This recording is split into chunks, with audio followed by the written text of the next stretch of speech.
The treasure hunt for rhodochrosite takes place in central Colorado near the town of Alma. Like any other treasure hunt, nothing is certain about this one except long days of hard work.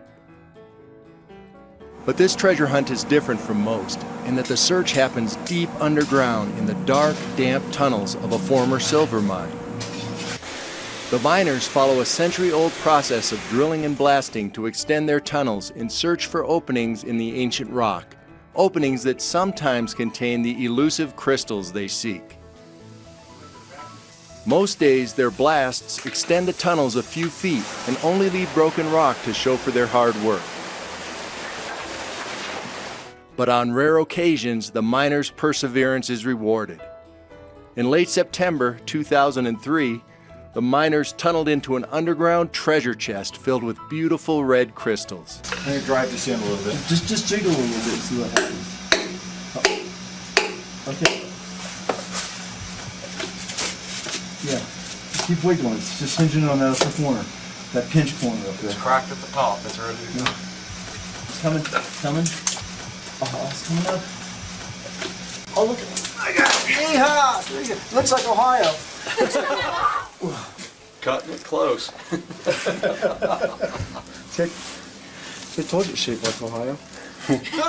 Look at it. Getting to this point involved many years of hard work, critical moments of good luck, and an unrelenting desire to unlock the secrets of an ancient mountain.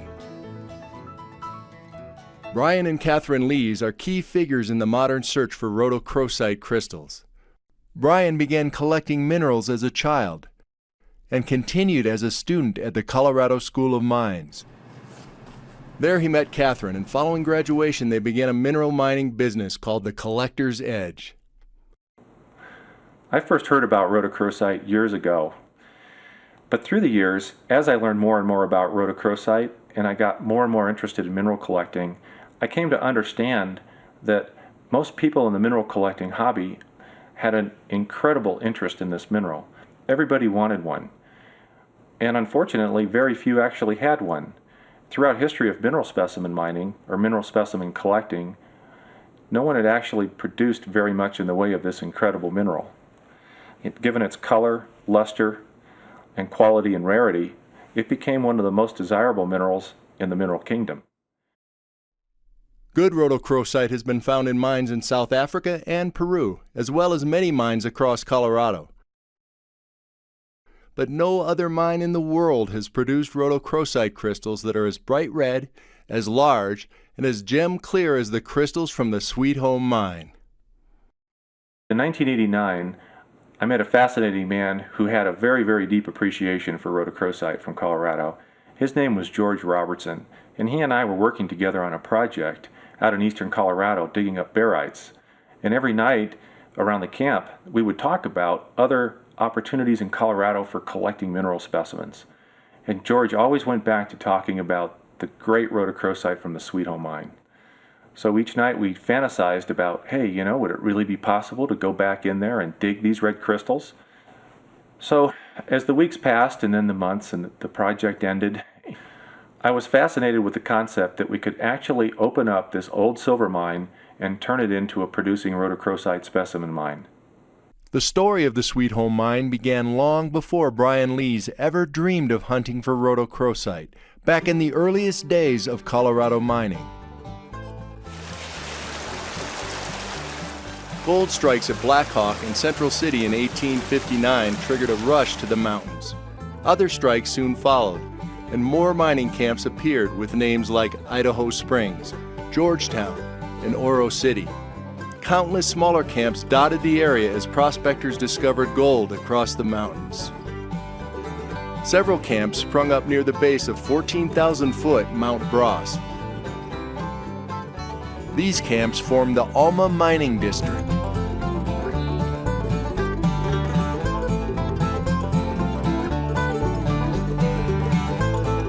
The mining district flourished, while the gold production from nearby streams and adjacent slopes held up. In fact, the whole county flourished with over 10,000 prospectors and fortune seekers by the time of the 1860 census. Within a short time, however, the easily recovered gold deposits began playing out. The lure of other strikes around the territory triggered a migration away from Park County over the ensuing years. By 1864, most of the smaller camps were virtually deserted. At the time of the 1870 census, fewer than 500 people remained in the entire county. But a few steadfast prospectors stayed behind, believing that there could still be undiscovered bonanzas in the rugged mountains. In 1868, two of these men, Daniel Plummer and Joseph H. Myers, were prospecting on Mount Bros and discovered something that had not been seen before.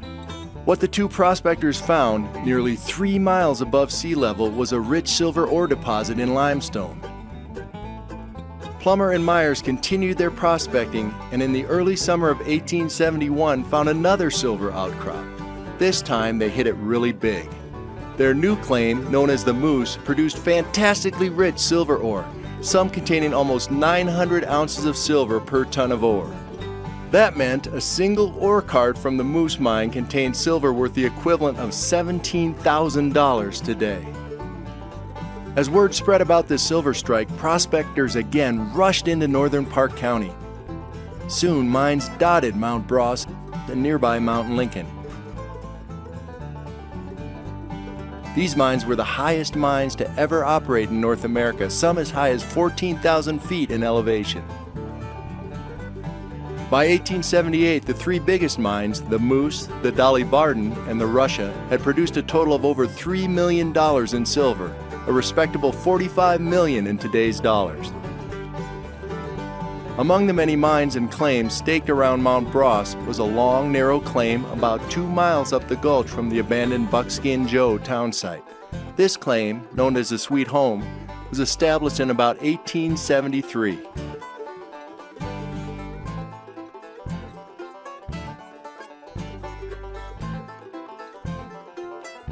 The Sweet Home claim initially worked silver-bearing mineral veins in Precambrian rocks below the limestone layers, about 2,000 feet lower in elevation than the Moose and on the opposite side of the mountain. Evidently, some of the silver ore from the Sweet Home was pretty rich, but the mine was only a modest silver producer. In the mine's first 20 years of operations, it did produce about $180,000 worth of silver. The early miners in the Sweet Home sometimes noticed beautiful, gemmy red rhodochrosite crystals in the veins and waste rock after blasts. Rhodochrosite crystals form in open spaces or pockets within mineral veins. Miners call these openings vugs. Mineral veins may be more than a foot wide, but are usually just a few inches across. Typically, these narrow veins fill up with minerals and do not leave any space for large crystals to grow. But sometimes fault movement helps provide extra space. Some fault cracks bend as the hardness or composition of the surrounding rock changes. Later fault movement will cause wider spaces to open up, which can leave an opening or pocket with enough room for large crystals to form. Rhodochrosite contained no silver, so it was worthless as far as any ore value was concerned.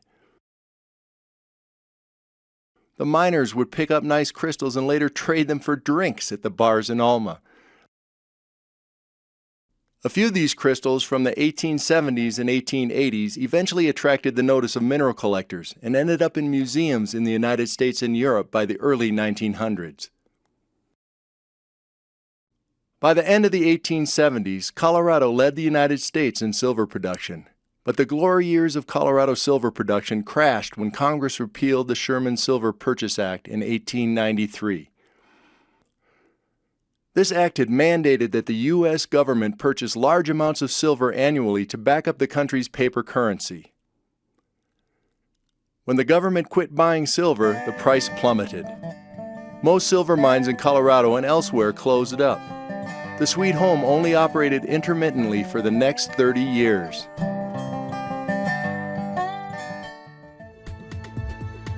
Use the link in the description to buy the complete video.